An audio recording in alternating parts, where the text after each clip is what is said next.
किसी भी परमाणु के स्थायित्व या अस्थायित्व की बात करते हैं तो निश्चित रूप से यहाँ पर बंधन या बॉन्डिंग की बात आती है, क्योंकि कोई भी परमाणु किसी दूसरे परमाणु से जब इलेक्ट्रॉन का साझा करेगा या इलेक्ट्रॉन को दान करता है या ग्रहण करता है, हर स्थिति में वह प्रयास करता है कि उसका अष्टक जो है वो पूरा हो जाए। और इसी क्रम में हम रासायनिक आबंधन की बात को जानेंगे।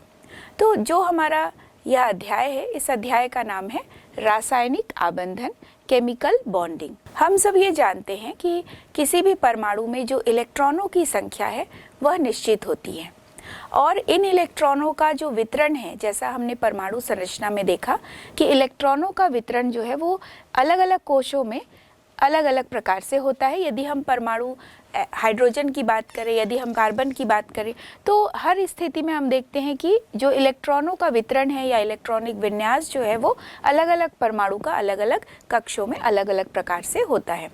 और इसी आधार पर हम ये भी समझते हैं कि किसी भी परमाणु का उदासीन होना उसमें उपस्थित इलेक्ट्रॉनों की संख्या एवं प्रोटॉनों की संख्या का बराबर होना होता है। यदि हम बात करते हैं कार्बन, तो कार्बन के लिए प्रोटॉन की संख्या भी 6 है और इलेक्ट्रॉन की संख्या भी 6 होती है। इसी तरह सोडियम, उसमें भी इलेक्ट्रॉन की संख्या भी 11 और प्रोटॉन की संख्या भी 11 होती है। तो प्रत्येक परमाणु में हम देखते हैं कि जितने इलेक्ट्रॉन होते हैं उतनी ही संख्या में या प्रोटॉन पर जो आवेश होगा वो इलेक्ट्रॉन के विपरीत होता है। इलेक्ट्रॉन पर ऋणावेश है और प्रोटॉन पर धनावेश होता है। तो इनकी संख्या जो है वो बराबर होती है और इसी वजह से हर परमाणु उदासीन होता है। लेकिन जब हम यहाँ पर बात करते हैं किसी तत्व की, तो कोई तत्व होता है जो बहुत अधिक क्रियाशील होता है और कुछ तत्व होते हैं जो अक्रिय भी होते हैं। तो इसे समझने के लिए हमें इलेक्ट्रॉनिक विन्यास पर पुनः ध्यान देना होगा कि कैसे कोई तत्व अक्रिय होता है और कैसे कोई तत्व क्रियाशील होता है। जब हम किसी परमाणु में बाह्यतम कोश में इलेक्ट्रॉनों की संख्या को देखते हैं तो इन इलेक्ट्रॉनों की संख्या के आधार पर ही उनका जो रासायनिक गुण है वह निश्चित होता है। जैसे हम बात करते हैं सोडियम की, तो सोडियम का जो इलेक्ट्रॉनिक विन्यास है 2, 8, 1 है। इसके बाह्यतम कोश में इलेक्ट्रॉनों की संख्या 1 है। तो यह जो इलेक्ट्रॉन है यह कहलाता है संयोजी इलेक्ट्रॉन। इसी तरह से प्रत्येक परमाणु के बाह्यतम कोश में जितने इलेक्ट्रॉन होते हैं उन्हें हम संयोजी इलेक्ट्रॉन कहते हैं और इन्हीं संयोजी इलेक्ट्रॉनों के आधार पर उस तत्व का जो रासायनिक गुण है वह निश्चित होता है कि वह तत्व कितना क्रियाशील होगा या अक्रिय होगा, यह निश्चित होता है। जैसे हम अक्रिय गैस की बात करते हैं या आवर्त सारणी में 18वें समूह की बात करते हैं तो उसमें हम देखते हैं कि हीलियम को छोड़कर जितने भी तत्व हैं सभी के बाह्यतम कोश में इलेक्ट्रॉनों की संख्या 8 होती है और हीलियम के बाह्यतम कोश में 2 इलेक्ट्रॉन होते हैं। तो ये सारे जो तत्व हैं ये अक्रिय गैस कहे जाते हैं। वर्तमान समय में इन्हें उत्कृष्ट गैस भी कहा जाता है, क्योंकि अक्रिय गैस जब हम बात करते हैं तो अक्रिय गैस का अर्थ होता है कि वह किसी से क्रिया नहीं करता है। लेकिन आज के समय में क्रिप्टॉन के बहुत सारे यौगिक प्रकृति में देखने को मिलते हैं, तो हम ये नहीं कह सकते कि इस परिवार के सभी सदस्य जो है वो अक्रिय है। लेकिन जब हम इसके इलेक्ट्रॉनिक विन्यास की बात करते हैं तो इनके इलेक्ट्रॉन्स जो बाह्यतम कोश में है वे सभी 8 हैं। तो निश्चित रूप से इनमें जो अक्रियता है या जो यह तत्व जो है वो निष्क्रिय क्यों है, अक्रिय क्यों है, वह इसी पर डिपेंड करता है कि इसके बाह्यतम कोश में अष्टक पूर्ण होता है। और इन्हें हम उत्कृष्ट गैस भी इसलिए कहते हैं क्योंकि कुछ तत्व ऐसे हैं, ज़ेनॉन है, क्रिप्टॉन है, जिनके यौगिक प्रकृति में उपलब्ध है। तो ये पूर्ण रूप से अक्रिय नहीं भी है, केवल इनके अष्टक पूर्ण है, इसलिए हम इसे अक्रिय गैस भी कहते हैं। जब हम बंधन की बात करते हैं, किस तरह से बॉन्ड बनता है, बॉन्ड क्यों बनता है, हर परमाणु चाहता है कि वह स्थायी हो जाए। जरूरी नहीं है कि हर तत्व के बाह्यतम कोश में 8 इलेक्ट्रॉन हो। जैसा हमने देखा कि केवल अक्रिय गैस का जो परिवार है वही परिवार ऐसा है जिसके बाह्यतम कोश में 8 इलेक्ट्रॉन होता है। शेष जितने भी हम एलिमेंट देखते हैं, जितने भी तत्व हैं इस आवर्त सारणी में, उसमें सभी के बाह्यतम कोश में 8 इलेक्ट्रॉन नहीं है। केवल अक्रिय गैस के बाह्यतम कोश में 8 इलेक्ट्रॉन होते हैं। तो हर परमाणु जो स्थायित्व चाहता है वह यह प्रयास करता है कि उसके बाह्यतम कोश में इलेक्ट्रॉनों की संख्या 8 हो जाए। अब इस इलेक्ट्रॉन की संख्या को 8 करने के लिए वह या तो इलेक्ट्रॉन त्याग देता है, या फिर इलेक्ट्रॉन ग्रहण करता है, या फिर इलेक्ट्रॉन का साझा करता है। हर स्थिति में वो चाहता है कि उसका अष्टक पूरा हो जाए। जब हम बंध की बात करते हैं तो बंध विभिन्न प्रकार के हो सकते हैं। जैसा हमने देखा कि अष्टक पूरा करने के लिए कोई भी परमाणु इलेक्ट्रॉन त्याग सकता है, ग्रहण कर सकता है या साझा कर सकता है। तो इन्हीं बातों पर निर्भर करता है कि बंध कैसे कैसे होंगे। सबसे पहला प्रकार हम बंध का देखेंगे, आयनिक बंध, आयनिक बॉन्ड। यह आयन कैसे बनता है? क्योंकि नाम से स्पष्ट है आयनिक बंध, तो आयनिक बंध बनने के लिए हम ये देखेंगे कि आयन कैसे बनते हैं। तो इसका सबसे अच्छा उदाहरण जो हम दैनिक जीवन में अपना प्रयोग करते हैं, सोडियम क्लोराइड, नमक का जो रासायनिक सूत्र है सोडियम क्लोराइड, तो इसी पर हम बात करते हैं। सबसे पहले हम सोडियम का इलेक्ट्रॉनिक विन्यास देखेंगे और क्लोरीन का इलेक्ट्रॉनिक विन्यास देखेंगे। सोडियम का जो इलेक्ट्रॉनिक विन्यास है 2, 8, 1, क्योंकि इसमें परमाणु क्रमांक 11 है। क्लोरीन का परमाणु क्रमांक 17 है, इलेक्ट्रॉनिक विन्यास 2, 8 और 7 है। तो यहाँ पर हम देख रहे हैं कि जो दोनों परमाणु है इनके इलेक्ट्रॉनिक विन्यास में सोडियम के इलेक्ट्रॉनिक विन्यास में बाह्यतम कोश में 1 इलेक्ट्रॉन है, जबकि क्लोरीन के इलेक्ट्रॉनिक विन्यास को देखते हैं तो बाह्यतम कोश में 7 इलेक्ट्रॉन है। तो अब किस तरह से ये अष्टक पूरा करते हैं? तो यहाँ पर हम देखते हैं कि चूंकि सोडियम में ये 2 इलेक्ट्रॉन 8 और 1 है और क्लोरीन में 2, 8 और 7 है, तो निश्चित रूप से सोडियम को कोई भी परमाणु जो है वो 7 इलेक्ट्रॉन देगा नहीं, और इसी तरह से क्लोरीन के लिए भी यह कठिन होगा कि वह अपने 7 इलेक्ट्रॉन को निकाल दे। क्योंकि 8 की स्थिति कैसे बनेगी हम इस बात पर चर्चा करेंगे कि 2, 8, 1 है सोडियम का परमाणु क्रमांक, तो यदि वह 1 इलेक्ट्रॉन त्याग दे या फिर उसको कोई भी दूसरा परमाणु 7 इलेक्ट्रॉन दे दे। दूसरी स्थिति क्लोरीन के लिए है कि या तो वह 1 इलेक्ट्रॉन ग्रहण कर ले या फिर वो अपने 7 इलेक्ट्रॉन को त्याग दे दे। तो जब बात आती है त्याग देने की, तो निश्चित रूप से जहाँ पर कम इलेक्ट्रॉन होगा वह परमाणु प्रयास करेगा कि वो अपने इलेक्ट्रॉन्स को त्याग दे, और जिस परमाणु के बाह्यतम कोश में ज़्यादा इलेक्ट्रॉन है, वह अष्टक के ज़्यादा करीब वाली संख्या है, तो वह प्रयास करेगा कि दूसरा परमाणु उसे इलेक्ट्रॉन दे दे ताकि वह अपना अष्टक पूरा कर ले। अब इन्हीं स्थितियों को हम अप्लाई करते हैं सोडियम और क्लोरीन में। तो सोडियम जो है वो अपने बाह्यतम कोश यानी कि KLm यानी M कोश से वह अपना 1 इलेक्ट्रॉन त्याग देता है, और क्लोरीन जो है उसके 2, 8, 7 यानी KLm कोश में जो 7 इलेक्ट्रॉन है वहाँ पर वो इलेक्ट्रॉन को दे देता है, यानी सोडियम 1 इलेक्ट्रॉन क्लोरीन को दे देता है। तो सोडियम जब 1 इलेक्ट्रॉन त्याग देता है तो सोडियम परमाणु को दाता परमाणु कहते हैं, और क्लोरीन जब 1 इलेक्ट्रॉन ले लेता है तो उसे ग्राही परमाणु कहा जाता है। सोडियम जब 1 इलेक्ट्रॉन त्याग देता है तो उसके ऊपर धनावेश आता है, यानी सोडियम आयन Na+ बनता है। दूसरी ओर जो क्लोरीन है जब वो 1 इलेक्ट्रॉन ग्रहण कर लेता है तो उसके ऊपर एक माइनस चार्ज आ जाता है, एक ऋणावेश उत्पन्न होता है उसके ऊपर, तो Cl-, तो इसे हम कहते हैं क्लोराइड आयन। अब हम देखते हैं कि जो सोडियम आयन और क्लोराइड आयन है इन दोनों के मध्य अलग अलग आवेश है। यहाँ पर हम देखते हैं कि सोडियम प्लस यानी सोडियम पर धन आयन है और क्लोरीन पर ऋण आयन है, यानी क्लोराइड आयन बन गया। दोनों पर हम देखते हैं कि विपरीत आवेश है, और इस वजह से इनके मध्य एक प्रबल विद्युत संयोजी बंध या विद्युत संयोजी आकर्षण बल कार्य करता है। तो सोडियम धन आयन और क्लोराइड का ऋण आयन, इनके मध्य एक प्रबल विद्युत संयोजी आकर्षण बल के कारण ये आपस में बंधे रहते हैं। तो यहाँ पर हम देख रहे हैं कि जो सोडियम है जब वह 1 इलेक्ट्रॉन त्याग देता है तो वह 2, 8 का विन्यास प्राप्त कर लेता है जो कि नियॉन का है, अक्री गैस। इसी तरह से जो क्लोरीन है जब वह 1 इलेक्ट्रॉन ग्रहण करता है तो वह आर्गन जो अक्री गैस है 2, 8, 8 का इलेक्ट्रॉनिक विन्यास प्राप्त कर लेता है। तो यहाँ पर हम देख रहे हैं कि जो सोडियम है और क्लोराइड है इनके मध्य एक प्रबल वैद्युत आकर्षण बल कार्य करता है, जिसकी वजह से यहाँ बंध बनता है। तो सोडियम क्लोराइड जो है वो बन जाता है, लेकिन सोडियम क्लोराइड जो है वो एक अणु नहीं होता है, क्योंकि सोडियम क्लोराइड जो है वो एक बहुत सारे आवेश यानी हम कहें कि विपरीत आवेशों का एक समुच्चय या सेट होता है। क्योंकि सोडियम क्लोराइड की संरचना को जब हम देखते हैं तो वह क्रिस्टली संरचना होती है, जिसमें हम देखते हैं कि प्रत्येक जो सोडियम आयन है वह क्लोराइड आयनों से घिरा है, इसी तरह से जो क्लोराइड आयन है वह सोडियम आयनों से घिरा होता है। तो ये सोडियम क्लोराइड एक अणु नहीं है, बल्कि बहुत सारे विपरीत आवेशित आयनों का एक समुच्चय या सेट होता है। तो सोडियम क्लोराइड के बनते समय हम देखते हैं कि जो क्लोरीन है वह एक इलेक्ट्रॉन ग्रहण क्यों कर रहा है, क्योंकि क्लोरीन के बाह्यतम कोश में 7 इलेक्ट्रॉन है। यदि वह 7 इलेक्ट्रॉन त्याग देता है तो Cl+ बनेगा। इसी तरह से जो सोडियम है वह यदि 1 इलेक्ट्रॉन उसके बाह्यतम कोश में है और वह यदि 7 इलेक्ट्रॉन ग्रहण करेगा तो सोडियम के ऊपर 7 माइनस चार्ज होगा।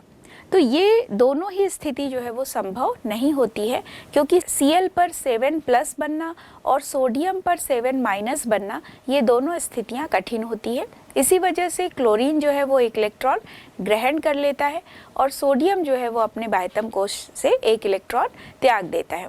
तो इस तरह से एक सामान्य सी स्थिति बनती है Na+ और Cl-। सोडियम आयन पर जब हम प्रोटॉन इलेक्ट्रॉन की संख्या गिनेंगे तो सोडियम आयन पर प्रोटॉनों की संख्या होगी 11, लेकिन चूंकि इसमें से 1 इलेक्ट्रॉन Cl की तरफ चला गया तो इस पर अब इलेक्ट्रॉन की संख्या 11 में से 1 घटा देंगे तो इलेक्ट्रॉन की संख्या हो जाएगी 10। दूसरी ओर हम देखते हैं Cl, तो Cl में प्रोटॉनों की संख्या तो 17 है, लेकिन जब वह 1 इलेक्ट्रॉन ग्रहण कर लेता है तो 17 में 1 प्लस कर देंगे, अब उसमें इलेक्ट्रॉनों की संख्या हो जाएगी 18। तो यहाँ पर हमने बहुत ही विस्तृत रूप से ये जाना कि सोडियम पर कैसे प्लस बनता है और सोडियम आयन में इलेक्ट्रॉन की संख्या जो है वो घटकर 10 हो जाती है, जबकि प्रोटॉन की संख्या 11 ही है। दूसरी ओर जो Cl है, Cl- बनने के बाद उसमें इलेक्ट्रॉन की संख्या हो जाएगी 18, लेकिन प्रोटॉन की संख्या होगी 17। तो यहाँ पर हम देख रहे हैं कि सोडियम और क्लोराइड जो बना है एक आयनिक बंध बनाते हैं, क्योंकि दोनों आवेशित हैं, एक धन आयन है और एक ऋण आयन है। इनके बीच विपरीत आवेश होने के कारण एक आकर्षण बल कार्य करता है और यहाँ पर एक आयनिक बंध का निर्माण होता है। तो आयनिक बंध को आयनिक बॉन्ड या इलेक्ट्रोवैलेंट बॉन्ड या विद्युत संयोजी बंध के नाम से भी जाना जाता है।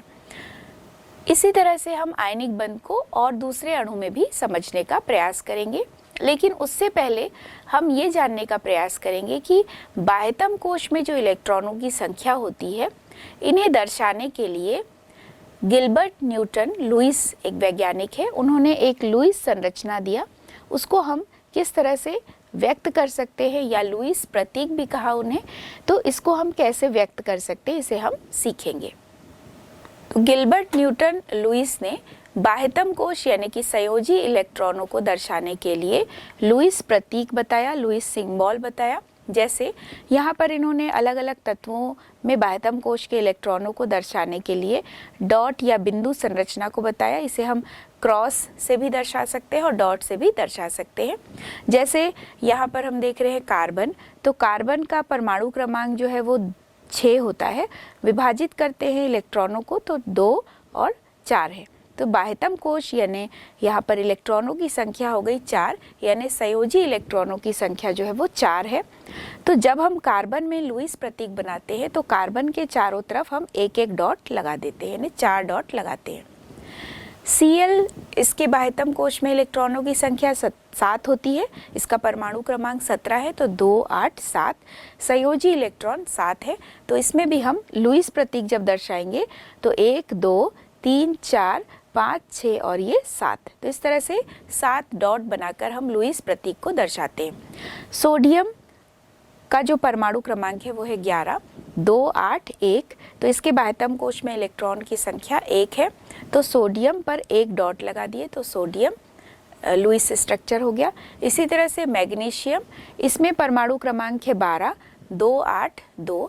तो इसमें भी इलेक्ट्रॉनों की संख्या बाह्यतम कोश में 2 है, यानी संयोजी इलेक्ट्रॉन जो है वो 2 है, तो 2 डॉट लगा देते हैं। तो मैग्नीशियम पर 2 डॉट लगा दिए, तो ये इसका लुईस प्रतीक हो गया। तो अब जब हम आयनिक बंध को पढ़ेंगे तो इसे लुईस स्ट्रक्चर के द्वारा, लुईस प्रतीक के द्वारा भी हम किसी यौगिक के लिए आयनिक बंध को समझ सकते हैं। अब हम लुईस प्रतीक के आधार पर ही मैग्नीशियम क्लोराइड को समझेंगे कि मैग्नीशियम क्लोराइड कैसे बनता है। तो मैग्नीशियम क्लोराइड का जो सूत्र है वो MgCl2 होता है। मैग्नीशियम को लुईस प्रतीक के आधार पर लिखेंगे तो मैग्नीशियम के बाह्यतम कोश में 2 इलेक्ट्रॉन है, तो 2 डॉट बना दिए। वहीं दूसरी ओर हम 2 Cl बनाएंगे और एक Cl के बाह्यतम कोश में देखते हैं, बाह्यतम कोश में 7 इलेक्ट्रॉन और दूसरे Cl के भी बाह्यतम कोश में 7 इलेक्ट्रॉन है, जिसे हमने क्रॉस से दर्शाया है। चूंकि 2 अलग अलग परमाणु हैं तो दोनों में भिन्नता रहे, दोनों के डॉट्स जो है वो थोड़ा अलग चिन्ह से दर्शाया जाएगा, जिससे ये पता चलेगा कि मैग्नीशियम में हमने डॉट लगाया और क्लोरीन में हमने क्रॉस लगाया है। तो इस तरह से ये भिन्नता या डिफरेंशिएशन हो जाएगा कि कैसे इसके इलेक्ट्रॉन जो है वो डॉट से दर्शाए जा रहे हैं, इसके इलेक्ट्रॉन जो है वो क्रॉस से दर्शाए जा रहे हैं। तो Cl के बाह्यतम कोश में 7 इलेक्ट्रॉन है, तो 1 2 3 4 5 6 7 हो गया। दूसरे Cl में भी बाह्यतम कोश में 7 इलेक्ट्रॉन है। अब यहाँ पर हम देखते हैं कि मैग्नीशियम के बाह्यतम कोश में 2 इलेक्ट्रॉन है। तो मैग्नीशियम क्या करेगा, इसमें 6 इलेक्ट्रॉन कोई इसको देगा नहीं, क्योंकि 6 इलेक्ट्रॉन देना यानी बहुत कठिन कार्य है दूसरे परमाणु के लिए। तो अब ये अपने बाह्यतम कोश से 2 इलेक्ट्रॉन इन दोनों क्लोरीन को प्रदान करेगा। तो जब ये अपने दोनों इलेक्ट्रॉन, एक इलेक्ट्रॉन इस क्लोरीन को और दूसरा इलेक्ट्रॉन इस क्लोरीन को देता है, तो इस तरह से चूंकि इसमें से तो 2 इलेक्ट्रॉन निकला, तो मैग्नीशियम पर 2+ होगा और दोनों Cl जो है वो एक एक इलेक्ट्रॉन ग्रहण कर लिए, तो दोनों Cl पर एक एक माइनस चार्ज होगा, यानी Cl पर ऋणावेश होगा, एक Cl पर एक ऋणावेश, दूसरे Cl पर एक ऋणावेश। और इधर मैग्नीशियम चूंकि 2 इलेक्ट्रॉन निकालता है तो मैग्नीशियम पर 2 धनावेश होता है। तो इस तरह यहाँ भी हम देखते हैं कि मैग्नीशियम पर मैग्नीशियम आयन बना, यानी Mg2+ बना, और Cl के ऊपर एक एक माइनस बना, यानी कि क्लोराइड आयन 2 बन गए। तो मैग्नीशियम क्लोराइड का बनना, यहाँ पर MgCl2 बना। तो यहाँ पर भी 2 विपरीत आवेशित आयन है, यानी मैग्नीशियम धनायन और क्लोराइड ऋणायन। तो इन विपरीत आवेशित आयनों के मध्य एक प्रबल विद्युत आकर्षण बल कार्य करता है और यहाँ पर भी विद्युत आकर्षण बल की वजह से एक बंध बन जाता है, जिसे हम कहते हैं आयनिक बंध। एक धनायन है और एक ऋणायन है, इनके बीच एक आकर्षण बल कार्य करेगा और यहाँ पर मैग्नीशियम क्लोराइड MgCl2 का निर्माण होता है। यह भी एक आयनिक यौगिक होता है।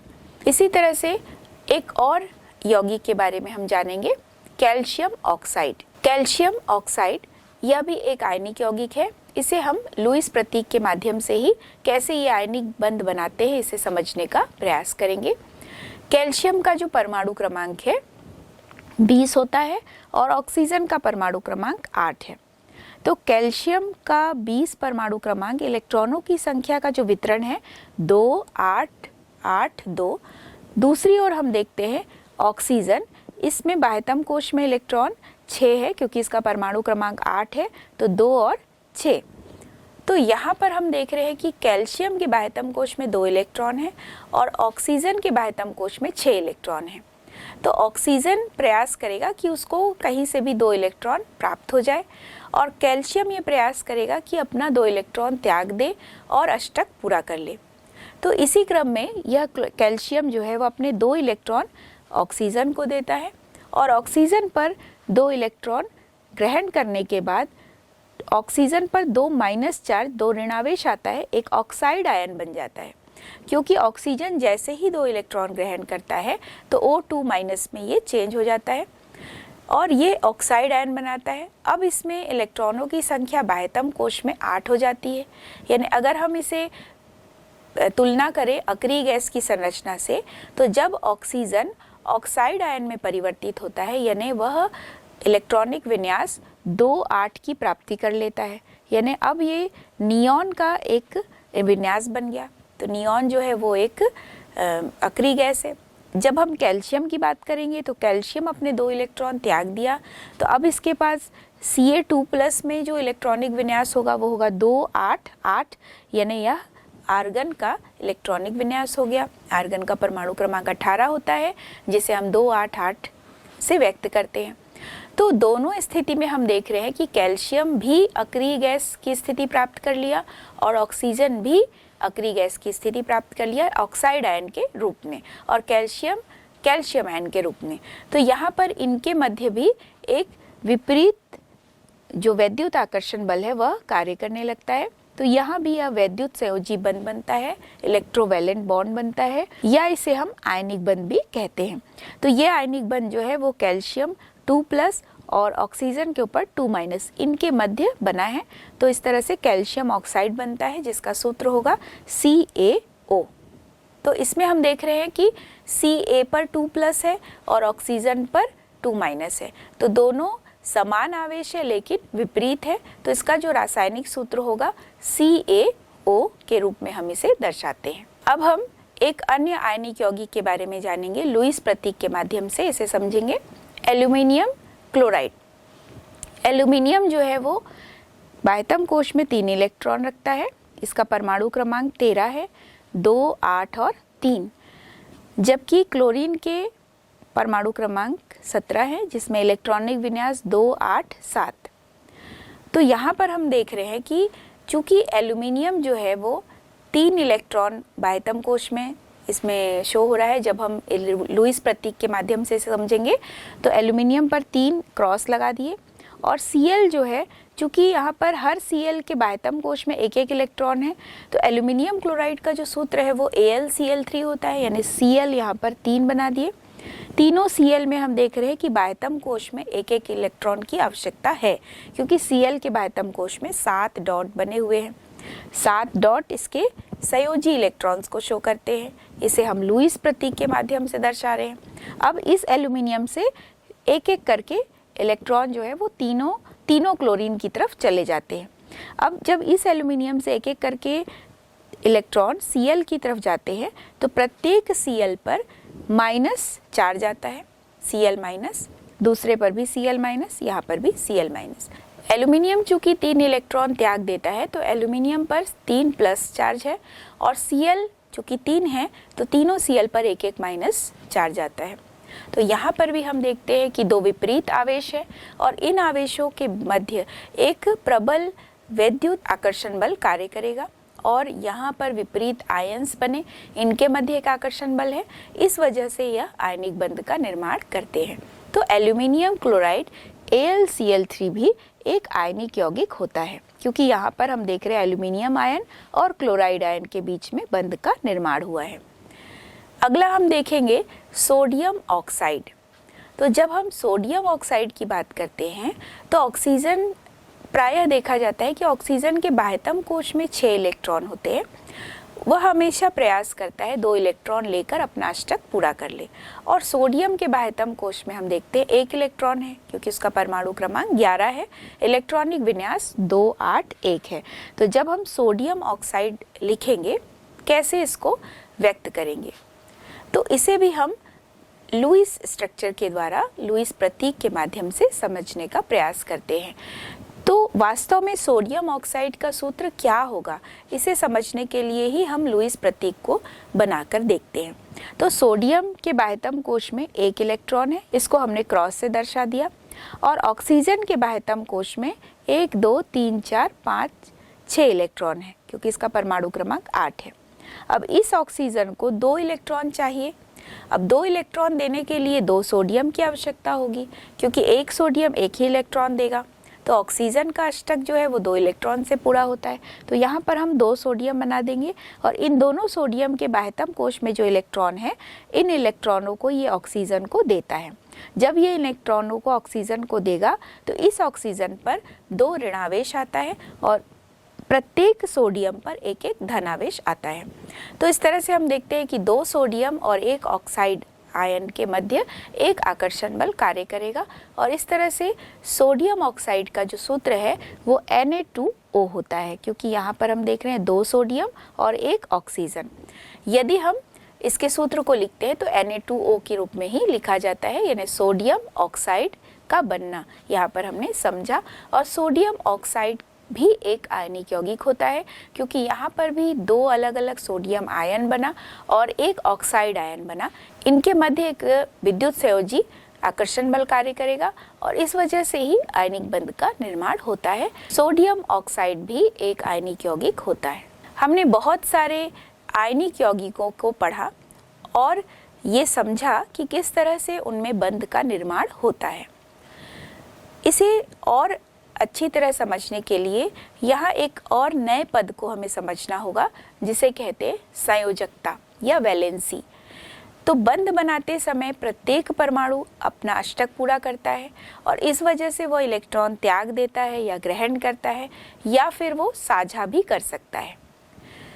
तो यहीं से प्रारंभ होता है इस पद का, क्योंकि जब हम संयोजकता की बात करते हैं तो प्रत्येक परमाणु के बाह्यतम कोश में जो इलेक्ट्रॉन है उन्हें हम संयोजी इलेक्ट्रॉन कहते हैं। जैसा हमने बहुत सारे उदाहरणों में देखा कि सोडियम जो है वो बाह्यतम कोश में एक इलेक्ट्रॉन रखा है और इसमें से एक इलेक्ट्रॉन जब ये त्याग देता है तो यहाँ पर इसकी संयोजकता को हम एक कह सकते हैं, यानी कि एक संयोजकता, इसके बाह्यतम कोश में एक इलेक्ट्रॉन है, यह एक इलेक्ट्रॉन त्याग देता है और इसकी संयोजकता एक हो गई। यदि हम पोटेशियम की बात करें तो उसमें परमाणु क्रमांक 19 है, तो 2, 8, 8, 1 है, तो बाह्यतम कोश में यहाँ भी एक इलेक्ट्रॉन है, इसकी संयोजकता भी एक होगी क्योंकि ये एक इलेक्ट्रॉन अपने त्याग देता है। कैल्शियम की बात करते हैं तो कैल्शियम का परमाणु क्रमांक 20 है, इसके बाह्यतम कोश में 2 इलेक्ट्रॉन हैं, तो जब ये 2 इलेक्ट्रॉन त्याग देता है तो यहाँ पर कैल्शियम पर 2+ आवेश आता है, तो कैल्शियम की जो संयोजकता है वो 2 होती है। जब हम क्लोरीन की बात करते हैं तो क्लोरीन के बाह्यतम कोश यानी संयोजी कोश में 7 इलेक्ट्रॉन है, जब वह एक इलेक्ट्रॉन ग्रहण करता है तब अपना अष्टक पूरा कर लेता है, तो Cl पर संयोजकता 1 होगी। इसी तरह से यदि हम ऑक्सीजन की बात करें, ऑक्सीजन के संयोजी कोश में 6 इलेक्ट्रॉन है और जब ये 2 इलेक्ट्रॉन ग्रहण करता है तो ऑक्सीजन पर 2 माइनस चार्ज आता है, तो O2- लिखते हैं, लेकिन इसकी संयोजकता की जब हम बात करेंगे तो ऑक्सीजन 2 इलेक्ट्रॉन ग्रहण कर लिया तो इसकी संयोजकता जो है वो 2 होती है। संयोजकता हमें यह बताती है कि कोई भी परमाणु अक्रिय गैस के विन्यास को प्राप्त करने के लिए कितने इलेक्ट्रॉन को ग्रहण किया है, कितने इलेक्ट्रॉन को त्याग दिया है या फिर कितने इलेक्ट्रॉनों का साझा भी करता है, क्योंकि हर परमाणु की स्थिति में यह आवश्यक नहीं है कि वह इलेक्ट्रॉन को त्याग दे या इलेक्ट्रॉन को ग्रहण करे। इलेक्ट्रॉन त्याग देना और ग्रहण करना पूरी तरह से निर्भर करता है कि किसी भी परमाणु के बाह्यतम कोश में कितने इलेक्ट्रॉन्स हैं। यदि उसके बाह्यतम कोश में इलेक्ट्रॉनों की संख्या कम है तो उसका प्रयास ये रहता है कि उन्हें इलेक्ट्रॉनों को वो त्याग दे और अष्टक पूरा कर ले। दूसरी ओर किसी तत्व में इलेक्ट्रॉनों की संख्या बहुत ज़्यादा है, अष्टक के काफ़ी करीब है, जैसे 6 या 7 है, तो उसका प्रयास होगा कि वह 2 इलेक्ट्रॉनों को या 1 इलेक्ट्रॉन को ग्रहण करके अपने अष्टक को पूरा कर ले। लेकिन जब हम बात करते हैं कुछ ऐसे भी परमाणु हैं जिनके बाह्यतम कोश में बहुत कम भी नहीं और बहुत ज़्यादा भी इलेक्ट्रॉन नहीं है, तो यहाँ पर वो कैसे अपने इलेक्ट्रॉन्स को कैसे वो अपने अष्टक को पूरा करेगा। तो जब हम धातु अधातु शब्द की बात करते हैं तो प्रायः देखने को मिलता है कि जितने भी धातु हैं उनके बाह्यतम कोश में जो संयोजी कोश में इलेक्ट्रॉन्स होते हैं उन्हें त्यागने की प्रवृत्ति रखते हैं।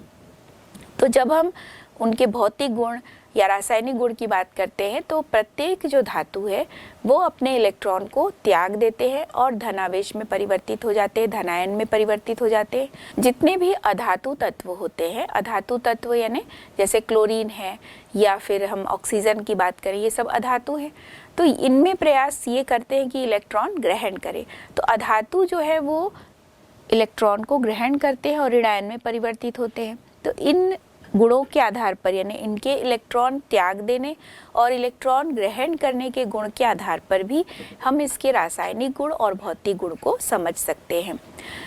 यहाँ पर हमने जो आयनिक बंध पढ़ा इससे संबंधित कुछ प्रश्नों को समझते हैं।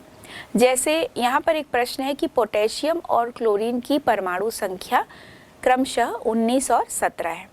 तो यहाँ यदि प्रश्न आता है कि इसके इलेक्ट्रॉनिक विन्यास को लिखिए, तो 19 के लिए K शेल में होगा, K कक्षा में होगा 2 इलेक्ट्रॉन, L 8, m 8 और n में होगा 1 इलेक्ट्रॉन। वहीं दूसरी ओर 17 यदि है, यानी क्लोरीन के लिए परमाणु क्रमांक 17 है, तो KLm 3 कक्षाओं में इलेक्ट्रॉन का वितरण करेंगे, 2, 8 और 7। तो ये इसका इलेक्ट्रॉनिक विन्यास है।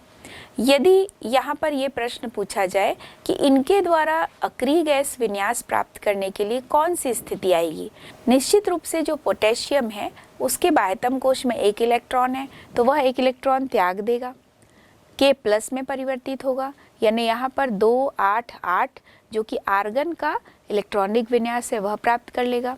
दूसरी ओर जो Cl है वह 1 इलेक्ट्रॉन ग्रहण करता है, तो उसमें जो इलेक्ट्रॉनिक विन्यास हो जाएगा Cl- का 2, 8, 8 यानी आर्गन का इलेक्ट्रॉनिक विन्यास हो गया। तो इसको भी हम देख रहे हैं कि यह अक्रिय गैस की संरचना को यह प्राप्त कर लिया। तो यहाँ पर जो पोटेशियम क्लोराइड बना, यानी कि K से 1 इलेक्ट्रॉन दे दिया गया Cl की ओर, तो K+ बना, और Cl 1 इलेक्ट्रॉन ग्रहण कर लेता है तो Cl- यानी क्लोराइड आयन बनता है। इसे आप लुईस प्रतीक से कैसे समझेंगे, तो निश्चित यहाँ पर हम लुईस संरचना बनाएंगे। तो K के बाह्यतम कोश में या संयोजी कोश के इलेक्ट्रॉन को हम एक डॉट से दर्शा दिए, Cl के संयोजी इलेक्ट्रॉन्स यानी 7 इलेक्ट्रॉन को हम क्रॉस से दर्शा दिए। तो इसमें से 1 इलेक्ट्रॉन Cl की तरफ जाएगा, तो Cl पर 1 माइनस और K पर 1 प्लस चार्ज आता है। तो इसका धन और इसके ऋण के बीच एक विद्युत आकर्षण बल कार्य करता है, यानी विपरीत आकर्षण बल कार्य करता है। तो इस वजह से पोटेशियम क्लोराइड आयनिक यौगिक का निर्माण हुआ। अगला प्रश्न हम देखते हैं कि लिथियम की परमाणु संख्या 3 है और फ्लोरीन की परमाणु संख्या 9 है, इनके बीच बनने वाले बंध को इलेक्ट्रॉन बिंदु संरचना यानी लुईस संरचना से कैसे दर्शा सकते हैं। लिथियम का जो परमाणु संख्या है वो 3 है और फ्लोरीन की परमाणु संख्या 9 है। तो जब हम इसमें इलेक्ट्रॉन बिंदु संरचना के माध्यम से लिथियम फ्लोराइड के बनने को समझते हैं, तो पहले इसके इलेक्ट्रॉनिक विन्यास को बनाएंगे। तो लिथियम का परमाणु क्रमांक 3 है, 2, 1 इसका इलेक्ट्रॉनिक विन्यास, और फ्लोरीन का परमाणु क्रमांक 9 है, तो 2 और 7। तो लिथियम से 1 इलेक्ट्रॉन जो है वो इसे हम दर्शाने के लिए लिथियम के ऊपर एक क्रॉस लगाएंगे और इधर फ्लोरीन के ऊपर 7 संयोजी इलेक्ट्रॉन को डॉट से दर्शा देते हैं।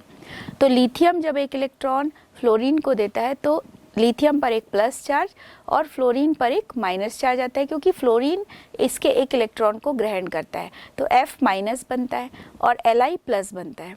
तो Li+ और F- के मध्य चूंकि एक विपरीत आवेश बना है, ये प्लस है और ये माइनस है, तो इनके मध्य एक विपरीत आवेशित आवेश के कारण यानी विपरीत आवेश बनने के कारण इनके मध्य एक प्रबल विद्युत आकर्षण बल कार्य करेगा। तो लिथियम फ्लोराइड जो यौगिक बनता है वह भी एक आयनिक यौगिक है, LiF इसका सूत्र होता है। अगला प्रश्न हम देखते हैं कि ऑक्सीजन एवं पोटेशियम की संयोजकता कितनी होगी, इसे आप समझाएं। तो ऑक्सीजन का जो परमाणु क्रमांक है उसे सबसे पहले हम बनाएंगे। तो यहाँ पर हम देख रहे हैं कि ऑक्सीजन के बाह्यतम कोश में इलेक्ट्रॉनों की संख्या 6 है और दूसरी ओर पोटेशियम के बाह्यतम कोश में इलेक्ट्रॉनों की संख्या 1 है। तो ऑक्सीजन अपने अष्टक को पूरा करने के लिए कितने इलेक्ट्रॉन ग्रहण करेगा, तो ऑक्सीजन के बाह्यतम कोश में 6 है, 6 में 2 जोड़ते हैं यानी 2 इलेक्ट्रॉन ग्रहण करता है, तब वह अष्टक पूरा करेगा।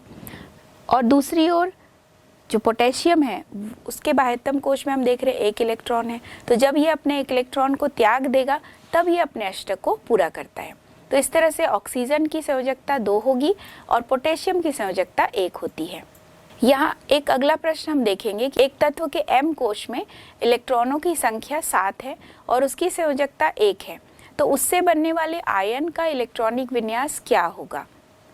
यहाँ पर एक प्रश्न पूछा गया है कि तत्व के M कोश में इलेक्ट्रॉन की संख्या 7 है, तो निश्चित रूप से K कोश में 2 होगा, L कोश में 8 होगा और M कोश में 7 होगा। तो जब यह 1 इलेक्ट्रॉन ग्रहण करता है तो M के ऊपर एक माइनस चार्ज आता है, तो उससे बनने वाला जो आयन है वो M- होगा, क्योंकि जब वो 1 इलेक्ट्रॉन ग्रहण करता है तभी वह अपना अष्टक पूरा कर पाता है। तो 7 और 1 हो जाएगा 8। इसके बाह्यतम कोश में हम देख रहे हैं कि 7 इलेक्ट्रॉन है और उसकी संयोजकता 1 है। इसका अर्थ है कि यह 7 इलेक्ट्रॉन अपने बाह्यतम कोश में रखा है और इसे अष्टक पूरा करने के लिए 1 इलेक्ट्रॉन की आवश्यकता है। तो निश्चित है कि यह दूसरे परमाणु से 1 इलेक्ट्रॉन ग्रहण करेगा। तो इस तत्व का जो आयन बनेगा उस आयन का सूत्र होगा X माइनस, या जो भी तत्व है उसके ऊपर एक माइनस चार्ज होगा। तो यदि वह तत्व X है तो X के ऊपर एक माइनस चार्ज लगता है। तो इस तरह से हम देखते हैं कि इस पूरे आयनिक बंध में कैसे आयन बना और आयन का इलेक्ट्रॉनिक विन्यास क्या होगा और आयन के ऊपर कितने आवेश होंगे, यदि कितना धनावेश है कितना ऋणावेश है, उस आधार पर हम इसे विभाजित कर सकते हैं। यदि वह एक इलेक्ट्रॉन त्याग देता है तो उसके ऊपर एक धनावेश होगा, 2 इलेक्ट्रॉन त्याग देगा तो 2 धनावेश होगा उस आयन पर। यदि 3 इलेक्ट्रॉन त्याग देता है तो 3 धनावेश होगा। यही स्थिति ऋणावेश के लिए भी रहती है। यदि वह एक इलेक्ट्रॉन ग्रहण करता है तो उसके ऊपर एक ऋणावेश होगा। 2 इलेक्ट्रॉन ग्रहण करेगा तो उस तत्व का जो आयन बनेगा उस पर 2 ऋणावेश होगा। यदि वह 3 इलेक्ट्रॉन ग्रहण करता है तो उस तत्व के ऊपर 3 इलेक्ट्रॉन जो है 3 ऋणावेश के रूप में दर्शाया जाएगा और वह एक 3 आवेश वाला ऋणायन बन जाता है।